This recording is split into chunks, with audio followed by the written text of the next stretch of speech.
To ask the First Minister what action the Scottish Government is taking to tackle the reportedly high levels of delayed discharge, which are estimated to have cost over £161 million in 22-23 to date. First Minister.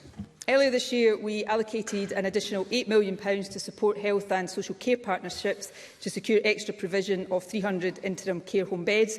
To date, this has enabled 408 people to be discharged from hospitals to these placements, with a total of 633 people currently benefiting from an interim care placement. As part of the work of the Ministerial Advisory Group on Health and Social Care Pressures, we continue to work tirelessly with health boards and health and social care partnerships to ensure we are doing everything possible to support people out of acute settings and back into the community when it is clinically safe to do so. Delayed discharge has improved substantially under this government, and it is of course very welcome that over 96% of all people overall leaving hospital are discharged without any delay whatsoever. Jackie Baillie. Can I thank the First Minister for her response? Since she took office, over £1 billion has been lost to delayed discharge. At her very first FMQs, I raised cancer treatment delays. In 2014, 94.2% of patients started cancer treatment within 62 days, with a maximum wait of 187 days. This is now declined to 74% of patients starting treatment within 62 days and a maximum wait of 326 days. The 31 and 62-day cancer treatment targets are at their worst ever. When the First Minister entered Bute House, 148 patients waited over 12 hours in A&E. Now it's 6,600. 3,118 people were on waiting lists. Now it's 7,700. There were 6,200 children waiting for access to mental health services. Now it's over 7,500. Nurse vacancies have risen from 2,000 to almost 6,000. And in 2014, there were just 15 excess deaths. Now there are almost 4,000. Life expectancy in Scotland has gone backwards on her watch, and that is shameful. And as if that wasn't bad enough, the First Minister gave us Hamza Youssef, the worst health secretary since devolution. Let me make one final plea to the First Minister.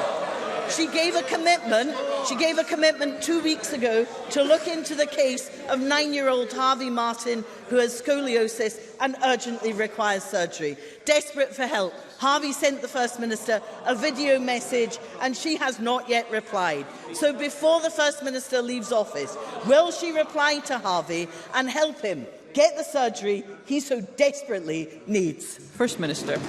Well, firstly, Presiding Officer, let me address the case of young Harvey Martin, because I have been taking time rightly this week to check with NHS Lothian about his case, and I can confirm that Harvey will be given a date for his procedure very soon, and NHS Lothian will be discussing the date with his parents when they speak next week, and I wish young Harvey all the very best. On cancer waiting times, more patients have been treated on both the 62 and 31-day pathways in this latest quarter compared to the previous quarter, compared to the same time last year, and indeed compared to the last full quarter pre-pandemic. More to do, but progress being made. Of course, Jackie Baillie's question was about delayed discharge, and I'm going to therefore end on that. Before I do, let me reflect on the fact that Jackie Baillie asked me my very first question as First Minister, and she is today asking me, if not the last question, then the last scheduled question on the order paper. Of course, when she asked me my first question, she was standing over there as the principal opposition representatives. Now she is over there. That says a great deal about the verdict of the Scottish people in the intervening period, Presiding Officer. And of course, I'm still standing here, which also says a lot about the verdict of the Scottish people. But finally, Jackie Baillie likes to do comparisons. So finally, on delayed discharges. Today there are around 1,700 patients classed as delayed discharge. That is far too many. But to be clear today, that includes everybody delayed for any period of time, even an hour. When Jackie Baillie was a minister, when her party was on this side of the chamber, there were 2,200 patients delayed for more than 6 weeks. Wow. in our National Health Service.